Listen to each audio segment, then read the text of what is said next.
The night my husband's family locked me out on Christmas Eve. They smiled and told me I'd never be part of their family again. What they didn't know was my late husband had spent 3 years preparing for that exact moment. By the next morning, the same people who threw me into the snow were begging me not to open a single envelope. My name is Emily. I'm 63 years old now, and if someone had told me this story years ago, I probably wouldn't have believed it either.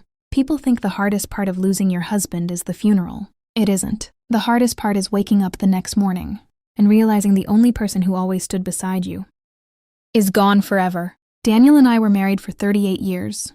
We built our life one paycheck at a time. Our first apartment was so small that if I opened the oven door, he couldn't open the refrigerator. We used to laugh about it. Daniel always said, "One day we'll have a bigger house."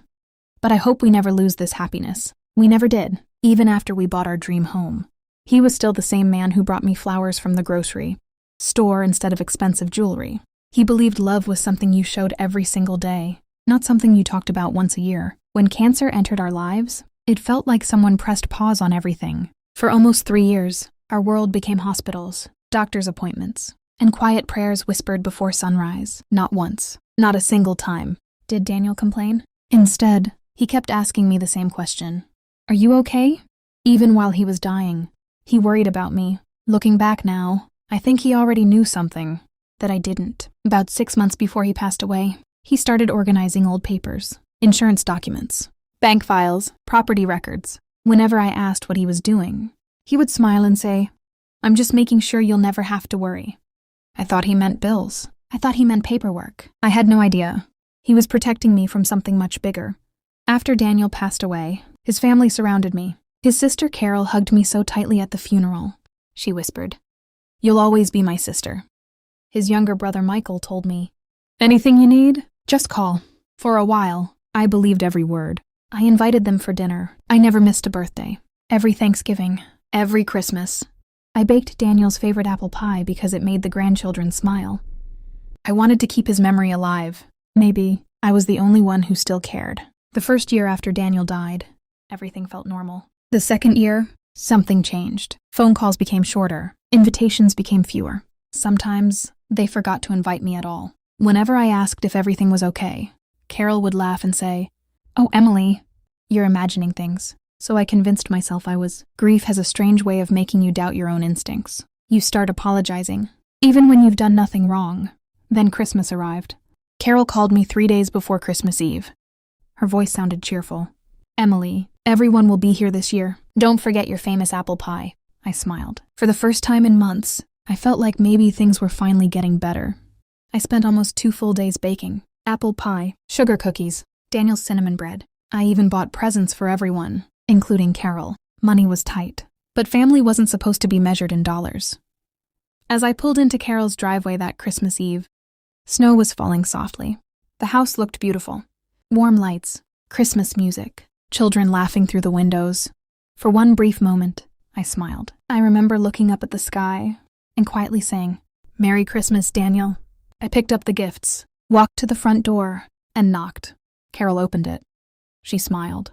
But somehow, her eyes didn't. And that's when I should have turned around and gone home. Carol stepped aside and let me in. "Merry Christmas," I said with a smile. "Merry Christmas," she replied. Her words were warm. Her voice wasn't. I handed her the apple pie. "I made your favorite." She looked at it for a second, then placed it on the kitchen counter without saying thank you. It was such a small thing, most people probably wouldn't even notice. But after 38 years of knowing her, I did. The house was full. Daniel's brother Michael was sitting by the fireplace. His son Ethan was helping the grandchildren decorate cookies. Everyone greeted me, but no one actually came over to hug me. It felt strange. I kept telling myself I was imagining it. I wasn't. Dinner was ready about an hour later. Everyone walked into the dining room. I picked up my plate, then stopped. There wasn't a place set for me. I counted twice. 7 plates, 7 chairs. There should have been 8. Carol looked at me and forced a smile. "Oh, I didn't realize you'd be staying for dinner." For a second, I honestly thought she was joking. "You invited me?" She shrugged. "Well, you can grab that folding chair from the garage if you want." The room went silent. Nobody said a word. Not Michael. Not Ethan. Not even the grandchildren's parents. I walked into the garage. There, in the corner, was an old metal folding chair covered in dust. I wiped it off with my sleeve, carried it inside, and quietly placed it at the very end of the table. Not beside anyone, almost against the wall. I sat down. I smiled, and I pretended everything was fine. Sometimes, that's what lonely people do. They pretend not to notice, because they're afraid that if they say something, they'll lose the little they have left. Dinner felt endless. People laughed, shared old family stories, talked about vacations, retirement plans, birthdays. No one asked me a single question. Not one. It was as if I wasn't sitting there at all. Then I noticed something. Every time someone mentioned Daniel, the conversation changed immediately. No one wanted to talk about him anymore. That hurt more than I can explain. Because to them, he had become a memory. To me, he was still my husband. After dinner, I stood up and smiled. "I'll make some coffee." Carol quickly stepped in front of me. "No, sit down." There was something in her voice. Something final. She looked around the room. Everyone slowly put their forks down. Michael folded his arms. Ethan looked at the floor. My heart started beating faster. Carol took a deep breath. Then she looked straight into my eyes. "Emily, there's something we've been meaning to tell you." I smiled nervously. "What is it?" She didn't answer right away. Instead, she looked at everyone else, almost as if she wanted permission. Michael gave a small nod. That's when I realized this wasn't a conversation. It was a decision, one they had already made. Carol looked back at me. Without a single emotion on her face, she quietly said, "You stopped being part of this family the day Daniel died." For a moment, I couldn't even breathe. I honestly thought I had heard her wrong. "Carol, what did you just say?" She didn't repeat herself. Because she didn't have to. The silence in that room said everything. I wish I could tell you I stood up for myself. I wish I had said something clever, something strong, something they would remember forever. I didn't. I just stared at Carol, waiting for her to smile, waiting for someone to laugh and say, "We're kidding, Emily." Nobody did. Michael slowly pushed his chair back. "Carol's right," he said. "Daniel was the reason you were here. He's gone now." Every word felt like another door closing. I looked around the table. 40 years. Birthdays, Christmas mornings, family vacations, hospital visits. I had been there for all of it. Yet somehow, they were looking at me like I was a stranger who had wandered into the wrong house. I swallowed hard. "Did I do something to upset any of you?" Carol shook her head. "This isn't personal." I almost laughed. "Throwing your brother's widow out of the family isn't personal?" No one answered. Michael cleared his throat. "We're trying to move on, Emily. Move on." Those two words hurt more than anything else that night, because I had been trying to move on too, every single day, without Daniel, without hearing his laugh, without holding his hand, and somehow, they made it sound like I was the problem. I slowly stood up. My legs felt weak. If that's really how all of you feel, I looked at each face one last time. No one stopped me. No one even looked guilty. Then I'll leave. I picked up my purse, walked toward the front door, reached for the handle. It wouldn't move. I frowned. I pulled harder, still locked. I turned around. "Carol, why is the door locked?" She reached into her pocket, held up a small silver key, and smiled. Not a happy smile. The kind of smile people wear when they've already decided they've won. "Because we didn't want you making a scene." My heart sank. She unlocked the door, opened it. A freezing gust of wind rushed inside. Then she picked up my coat, walked onto the porch, and dropped it into the snow. Right beside the gifts I had spent days wrapping. The ribbon on one of the boxes came loose, and I watched it disappear under the falling snow. I bent down to pick up my things. Before I could say another word, the front door slammed shut. Click. The lock turned. I stood there in complete silence, snow falling around me, Christmas lights glowing through the windows. Inside, I could hear laughter again, as if I had never existed. I sat in my car for almost 20 minutes. I couldn't drive. I couldn't think. I just kept asking myself one question. Did Daniel know? Did he know this would happen? Or was I simply that easy to erase? Then, my phone rang. Unknown number. I almost ignored it. Something told me not to. I answered. "Mrs. Emily Parker?" "Yes. My name is Robert Mason." I was Daniel's attorney. My hands tightened around the steering wheel. "I'm sorry to call so late, but your husband left very specific instructions." I closed my eyes. What instructions? There was a brief silence.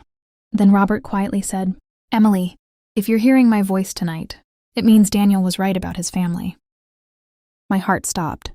And before I could say another word, Robert added something that changed everything.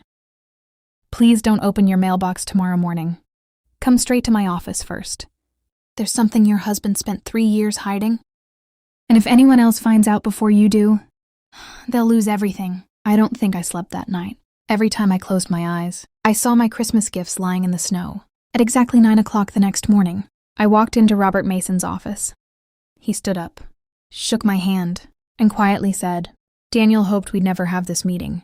He placed a large brown envelope on the table. I recognized the handwriting immediately. It was Daniel's. My hand started shaking. Across the front, he'd written just 4 words. For Emily, only Emily. I opened it carefully. The first thing I saw was a letter. My sweet Emily, if you're reading this, then my greatest fear came true. It means my family chose money over kindness, and they forgot the promise they made to take care of you after I was gone. By that point, I was already crying. Robert quietly handed me a tissue, but he didn't interrupt. I kept reading. 6 months before I died, I moved everything I owned into a family trust. The house, the lake cabin, the investment accounts, even my company shares. Legally, every single one of them now belongs to you. I looked up at Robert. Everything? He nodded. Everything. Then he slid another document across the table. There's one more page. I looked down. At the very bottom, Daniel had written one final instruction. If my family ever humiliates Emily, abandons her, or forces her out of their lives, they will immediately lose every benefit I ever intended to leave them. Their actions will be their decision. I couldn't believe what I was reading. Robert looked at me and quietly said, "Emily, they triggered the clause last night." My heart was pounding. I whispered, "Do they know?" He gave a small smile. "Not yet." 2 hours later, Carol, Michael, and the rest of the family walked into the same office. They were smiling. I could tell they expected to collect Daniel's estate. The moment they saw me, their smiles disappeared. Carol frowned. "Why is she here?" Robert didn't answer.